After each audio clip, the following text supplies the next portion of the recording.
નમસ્કાર મિત્રો કૃષિ મંત્રી જીતુભાઈ વાઘાણીનું ડેમેજ કંટ્રોલ શું લપસી રહેલો સરકી રહેલો ગઢ તેઓ બચાવી શકશે? 2027ની ચૂંટણી ખૂબ જ શાંતિથી પસાર થશે કે પછી ભાવનગર પશ્ચિમમાં પણ લોઢાના ચણા છે? અત્યારથી શું ચાલી રહ્યું છે? ભૂતકાળમાં શું થયું?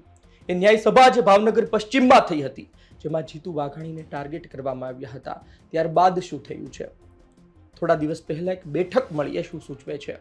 વિસ્તારથી વાત કરું અને સૌથી પહેલા તમને કહી દઉં કે પાલીતાણાના ઘેટી ગામમાં અમુક કલાકો પહેલા, 1-2 દિવસ પહેલા બેઠક થઈ. આ બેઠકમાં નાયબ મુખ્યમંત્રી હર્ષ સંઘવી, કૃષિ મંત્રી જીતુભાઈ વાઘાણી, રાજ્યમંત્રી પરસોત્તમભાઈ સોલંકી, રાજુલાના ધારાસભ્ય હીરાભાઈ સોલંકી અને આ સાથે તળાજાના ધારાસભ્ય ગૌતમભાઈ હાજર રહ્યા હતા.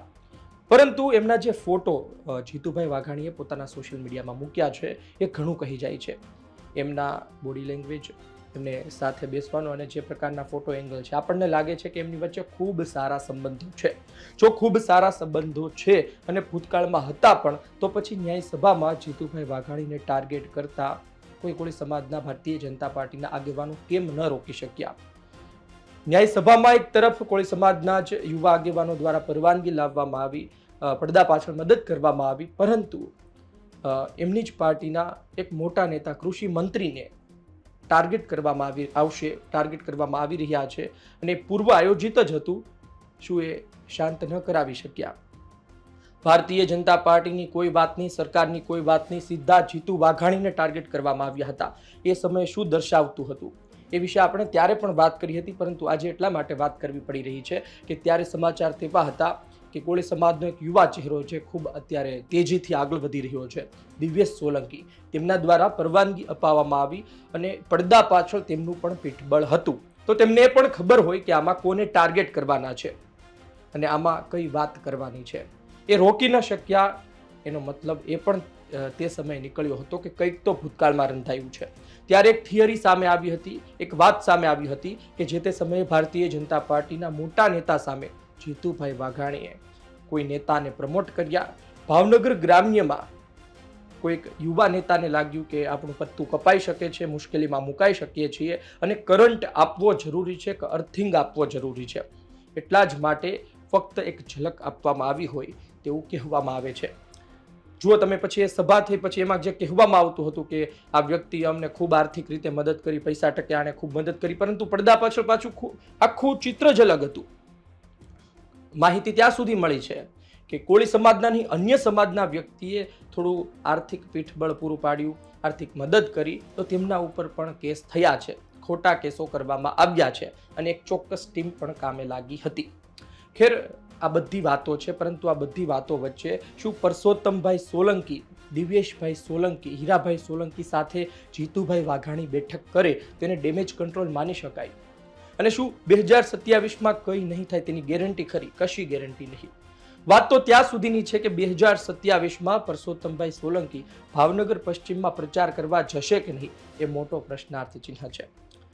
તમે જુઓ કે નેતાઓ કદાચ અત્યારના એવી વાત અંદરખાને ફેલાવતા હોય, જે તે સમયે એમની માગ પૂરી થાય, કોઈ નારાજગી હોય એ દૂર થાય, તો પછી એ તો પ્રચાર કરવા જાય, એ આખરે તો નેતાઓ છે. પરંતુ અત્યારની પરિસ્થિતિ એવી છે કે 27 તો કાઠું છે. પરંતુ જીતુ વાઘાણી કોઈ નાના ખેલાડી નથી. આની પહેલા પણ અમે આપને કહ્યું હતું કે ભારતીય જનતા પાર્ટીના એવા મોટા રાજકીય ખેલાડીઓમાં એમની ગણના થાય છે. સામ દામ દંડ ભેદ જાણે છે ને કઈ રીતે પોતાના વિરોધીઓને ખતમ કરવા, આગળ વધવું, ટૂંક સમયમાં આગળ વધવું એ ખૂબ જ સરળતાથી અને સારી રીતે જાણે છે. આ જ કારણોસર એ બેઠક કરી ત્યારબાદના ફોટો આપણને ઘણું કહી જાય છે. હીરાભાઈ સાથે તો ચાલો તેમને એવા સંબંધો હોય, આ પહેલા પણ એમની એક બેઠક થઈ હતી જ્યારે બગદાણાવાળી બબાલ ચાલતી હતી અને હીરાભાઈ સોલંકીને પાછો એવો પણ મેસેજ પાર્ટી દ્વારા અંદરખાને આપવામાં આવ્યો હોય તેવા વાવડ છે કે તમને પર્સનલી નુકસાન થઈ શકે છે, એની તૈયારી તમે રાખજો. અને બીજી તરફ એક વાત હતી કે ભાઈ આટલા મોટા આગેવાનો ભેગા થયા છે, મુખ્યમંત્રી સુધી ગયા છે, તો પછી એનું પરિણામ ઝડપથી મળવું જોઈએ, કોઈ મદદ ના કરતું હોવું જોઈએ. આ જ કારણોસર જીતુભાઈ વાઘાણી પર પણ સવાલો થયા હતા. પરંતુ ખેર, આવનાર દિવસમાં વધુ માહિતી સામે આવશે. 2027માં ભાવનગર પશ્ચિમમાં પિક્ચર બગડે અને ભાવનગર પશ્ચિમમાં જીતુ વાઘાણી હારે, એ માટે જ ન્યાય સભાનું આયોજન અંદરખાને પણ કરવામાં આવ્યું હતું અને ત્યાં અન્ય કોઈ વ્યક્તિ લાભ ન લઈ જાય તે માટેનું એક ચોક્કસ આયોજન પણ હતું. અને જેણે આયોજન કર્યું હોય, જેણે પૈસા બગાડ્યા હોય, જેમણે મહેનત કરી હોય, એ લોકો બેશક એક નક્કી કરતા હોય છે કોણ બોલશે કોણ નહીં બોલે. પરંતુ એક મેસેજ ખોટો પણ ગયો હતો ત્યારે સમાજમાં કે ભાઈ તમે આ લોકોને કેમ બોલવા ન દીધા.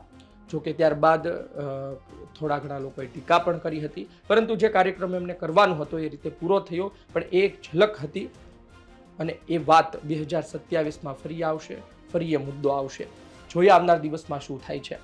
અત્યારે આ ફોટો સામે આવ્યા અને હર્ષભાઈ સંઘવીની વાત ખાસ એ છે કે જ્યારે તમામ ધારાસભ્યો મળવા ગયા હતા ત્યારે હર્ષ સંઘવી ત્યાં હાજર નહોતા. એમનું આયોજન પહેલેથી હતું રાજકોટમાં, અન્ય જગ્યાએ. આ જ કારણોસર તેઓ ત્યાં હાજર ના રહ્યા. મુખ્યમંત્રી સાથે મુલાકાત થઈ, પરંતુ તેમણે આ બેઠક કરી એ પણ દર્શાવે છે કે કેટલું મહત્વ છે. પરસોત્તમભાઈ સોલંકી સ્ટેજ પર આવતા હોય, હર્ષભાઈ સંઘવી બોલવાનું બંધ કરી દે, એ માન સન્માન આપે, સાથે ઊભા રહે, એ દર્શાવે છે કે હર્ષભાઈ સંઘવી અને પરસોત્તમભાઈ સોલંકી હોય, કોળી સમાજના આગેવાન હોય, એ વચ્ચે હવે કે પ્રકારનું સંકલન થઈ રહ્યું છે. જોઈએ આવનાર દિવસમાં શું થાય છે. નેતા હોય છે અને આખરે એ પોતાનો ફાયદો હોય તો પછી સમાજના મુદ્દા એક તરફ મૂકતા વિચારતા નથી. પરસોત્તમભાઈ સોલંકીના કેસમાં થોડું અલગ છે. એ શું કરશે તે કોઈને ખબર નથી હોતી.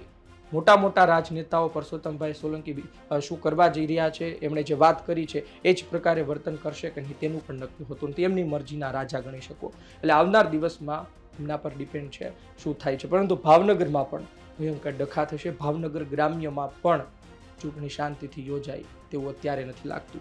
આપનું શું કહેવું છે કોમેન્ટ બોક્સમાં જરૂરથી જણાવજો. આ વિડીયો, આ માહિતી પસંદ આવી હોય લાઈક કરજો. જેમને ખબર નથી એમના સુધી પહોંચાડજો. કોઈ અન્ય વાત હોય તો જરૂરથી જણાવજો. ધન્યવાદ.